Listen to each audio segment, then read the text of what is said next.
This is the Read to Lead podcast, episode 384.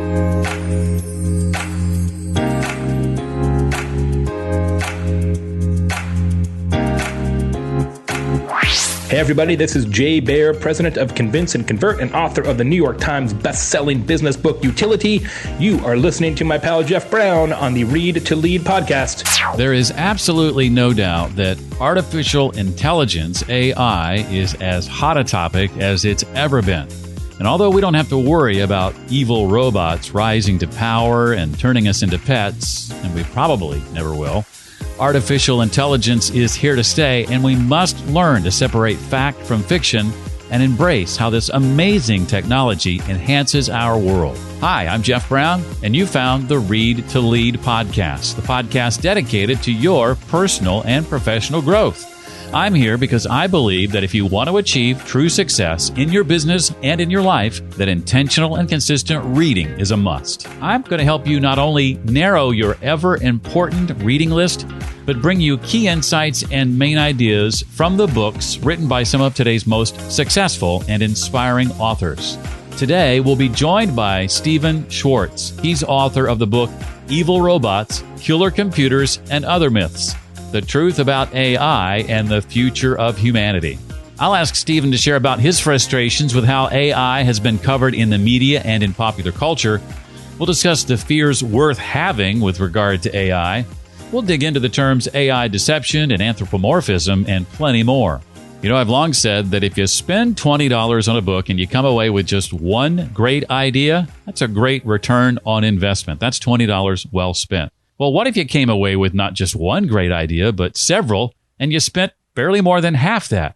That'd be a wise investment, would it not? Well, have I got a deal for you? I sound like a used car salesman, don't I? Hey, I do have a deal for you, and it's one you don't want to pass up. 2 weeks from today, August 31st, 2021, my new book releases officially. It's called Read to Lead. Sound familiar? The simple habit that expands your influence and boosts your career, and you can get it for just $11. That's 40% off the retail price when you pre-order the book, which you need to do within the next couple of weeks. Time is running out. It literally comes out in just a couple of weeks, but when you pre-order it, you get 40% off. Just go to readtoleadbook.com to get all the details. By the way, not only do you get 40% off, but my co-author Jesse Wisniewski and I throw in several $100s in free stuff. So check it out at readtoleadbook.com. In the book, you'll find chapters like why you need to read like your career depends on it, ways to double or triple your reading speed in minutes, how to create an unchangeable reading habit, the key to nearly mastering anything, and much, much more. I've been working on the book for the better part of 2 years, and I cannot wait to get it in your hands. I think it's worth a little bit more than $11, and I think you will too. But get it for $11 right now, 40% off when you go to readtoleadbook.com and pre-order it today. That's readtoleadbook.com. Steve Shwartz began his AI career working with Roger Schank as a postdoctoral researcher in the Yale University Artificial Intelligence Lab. Steve was a founder or co-founder of several AI companies, one of which created the award-winning Esperant Business Intelligence product. As the AI winter of the 1990s set in, Steve transitioned into a career as a successful serial software entrepreneur and investor, and created several companies that were either acquired or had public offerings. Steve's new book is called Evil Robots, Killer Computers, and Other Myths: The Truth About AI and the Future of Humanity. What a book title. I love it. Steve, welcome to the Read to Lead podcast. Hey, thanks for having me, Jeff. Now, this is not a topic we talk about very often, apart from its impact on jobs, good and bad, potentially, and we'll get to that in a bit. But I want to first start with having you share a bit about some of your frustrations over the years with how AI has been covered in the media and in popular culture. So, Jeff, my concerns start with the grandiose terms used in the AI community, like intelligence, learning, imagination. I think a better name for what we call AI and machine learning is computational statistics. The terms intelligence and learning evoke thoughts of science fiction characters like the androids in Westworld and Arnold Schwarzenegger's fearsome Terminator. Yeah. In contrast, the term computational statistics evokes thoughts of our most boring college class. Right. And and the reality is that machine learning and artificial intelligence systems in general have zero real intelligence. And Hmm. in fact, the deep learning neural networks that you hear so much about are a computational technique to compute functions that perform statistical classification. And statistical classification is not new. I was teaching it at Towson University in the late 1970s. Hmm. It wasn't called AI back then, and who knew the techniques that I was teaching back then would become known as artificial intelligence and machine learning. Hmm.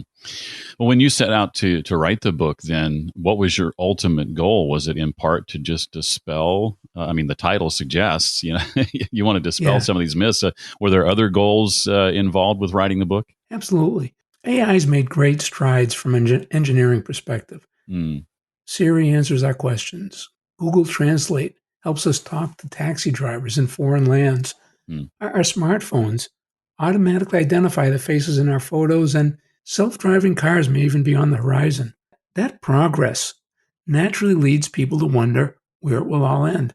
Will AI robots get so smart they try to exterminate us or turn us into pets or just take all our jobs? Tesla founder Elon Musk said that AI is humanity's biggest existential threat. So, in my book, what I try to do is explain in very simple terms how AI works and why AI systems are not going to become intelligent enough to have the ability to exterminate us, to turn us into pets, or to take all our jobs.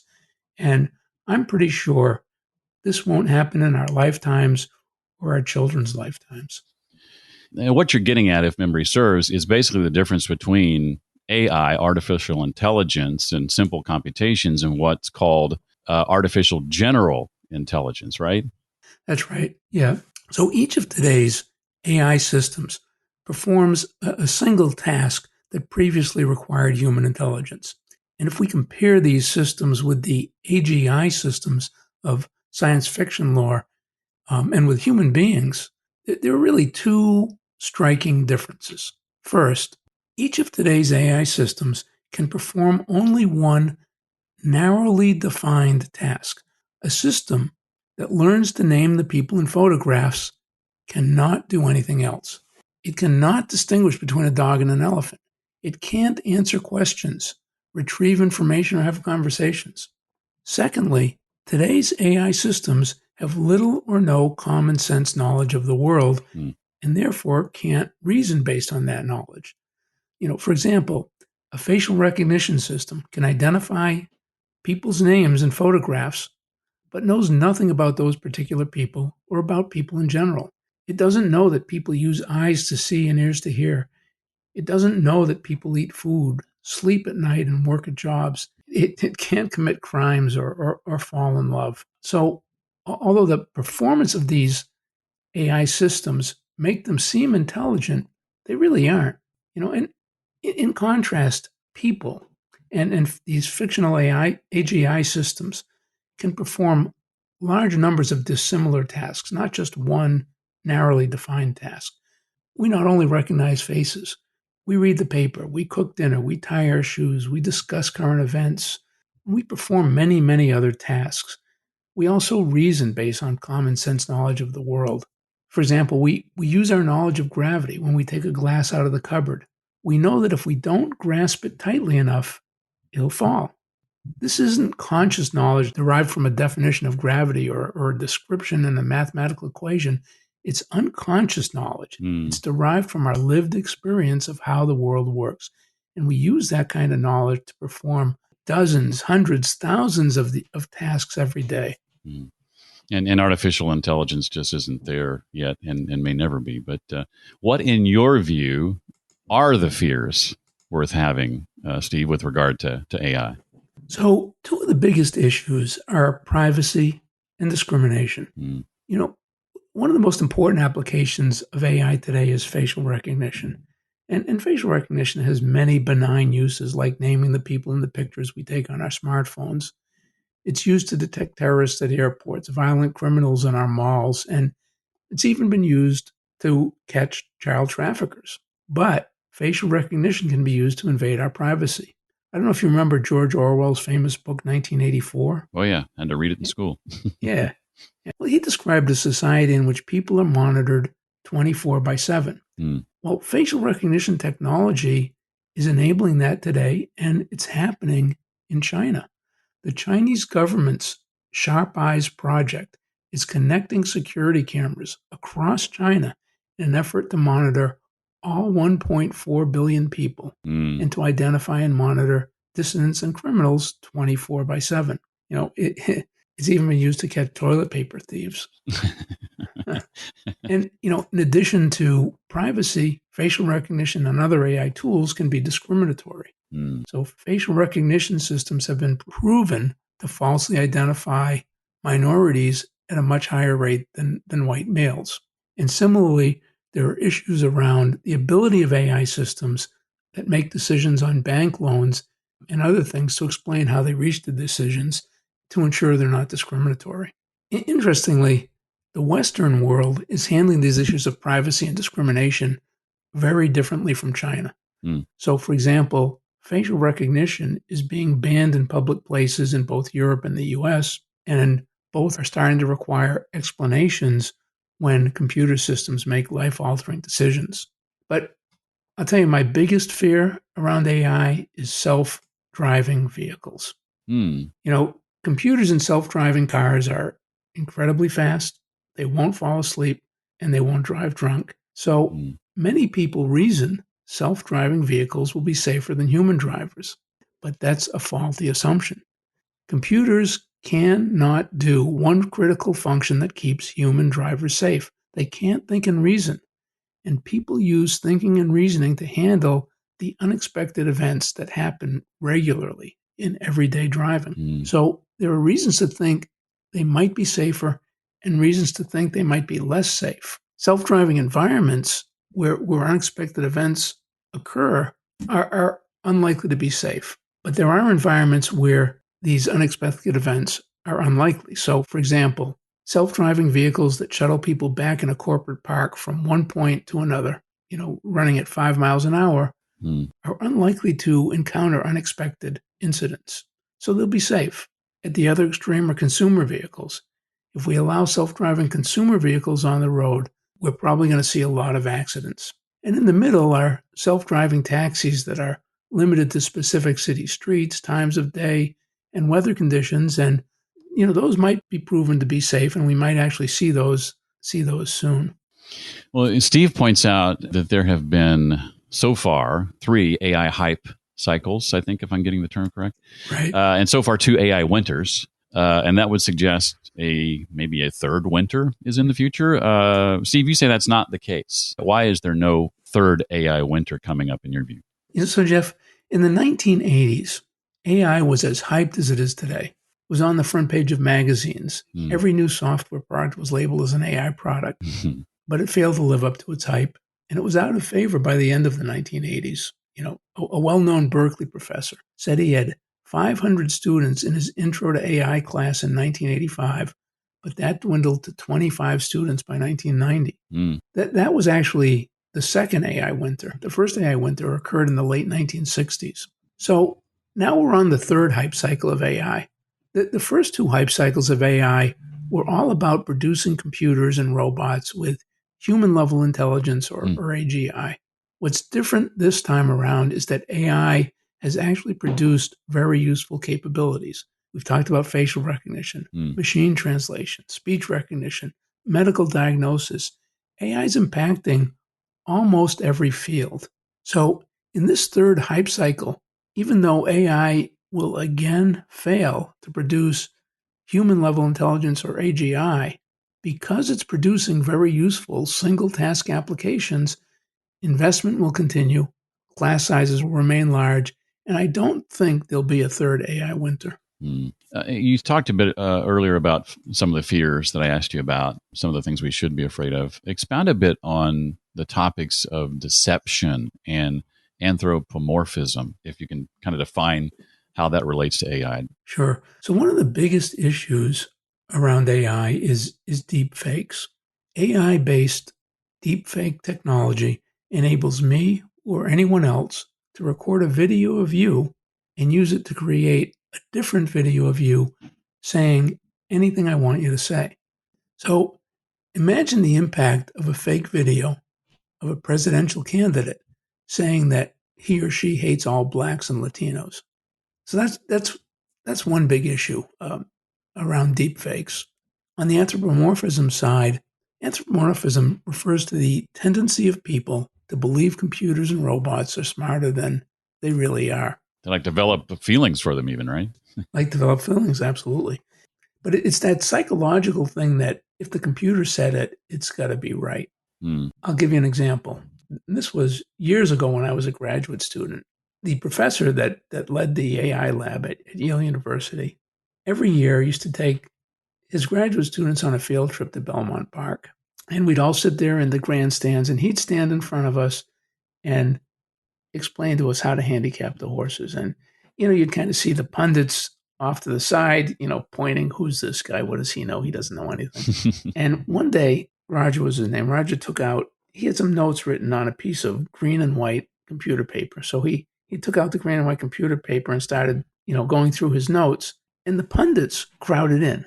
They saw the computer paper and they said, oh, the computer must have produced this. He must know what he's talking about. And that tendency is exacerbated when robots are made with human-like faces.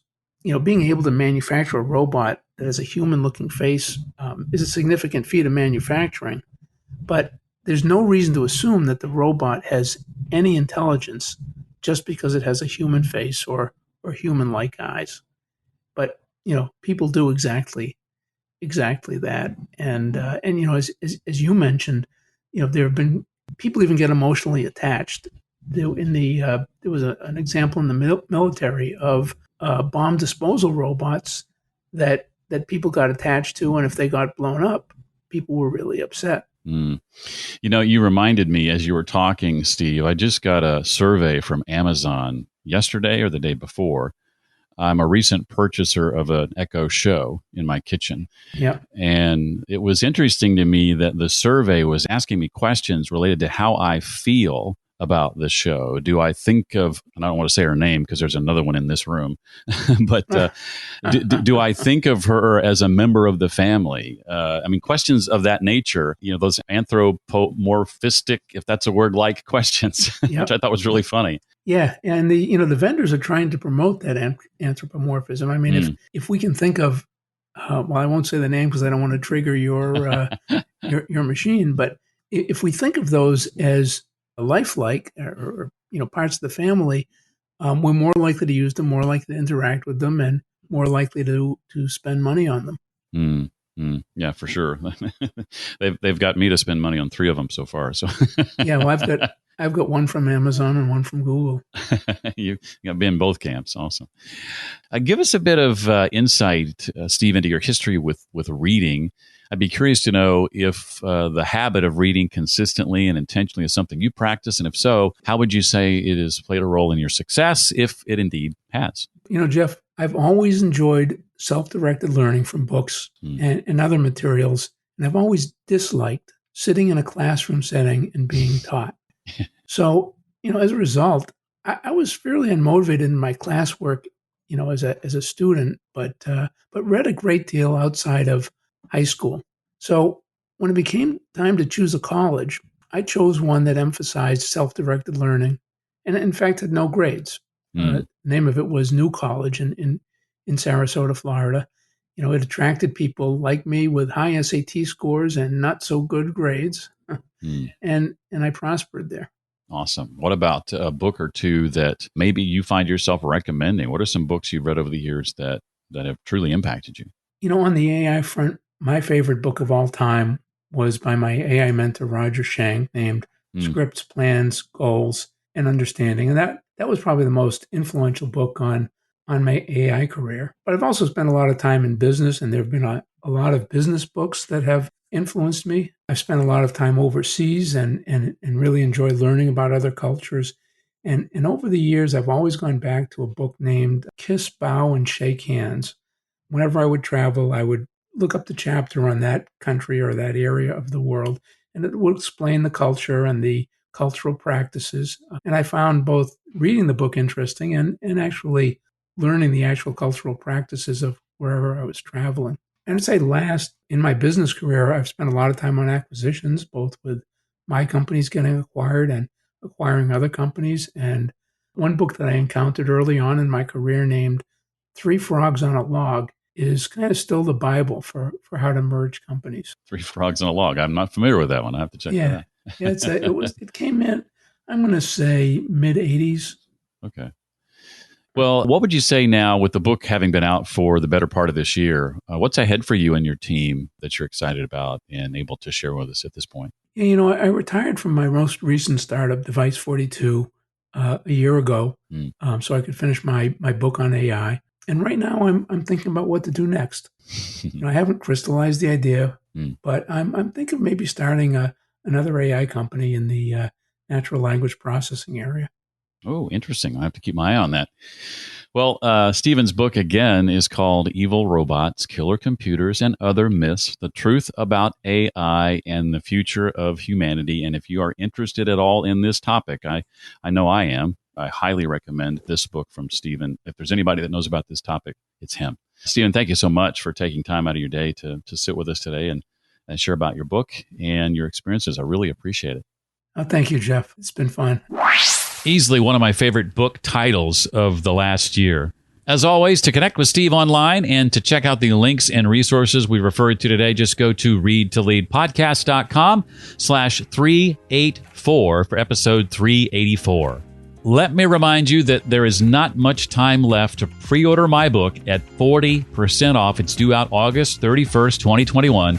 Get it for just $11 when you go to readtoleadbook.com. That's the physical book. Now, if you're an audiobook person, know that when you pre-order it, you get the audiobook for free, plus a bunch of other goodies. You can find out more about all of those at readtoleadbook.com. Again, readtoleadbook.com. Hey, thanks for the recent 5-star ratings and reviews in Apple Podcasts. One from Heels23 that says Read to Lead is at the top of my favorite podcast list. The show features some of the best authors of today, and Jeff has a sixth sense for asking insightful questions that inspire compelling conversations. That is amazing to hear, Heels23. Thank you for that. Hey, who do you know that might need a podcast like this one? Maybe they're having trouble building a reading habit or finding time to read. Introducing them to a podcast like this one might be just the trick. I hope you'll give that some thought and consideration. Hey, that's going to do it for this week. I look forward to seeing you next time when we have a very special guest. In fact, 2 guests, or maybe should I say 3. For the first time in Read to Lead history, the host of the show next week will not officially be me. I'll be here. I just won't be the one asking the questions. More on that next week. Until then, remember, leaders read and readers lead.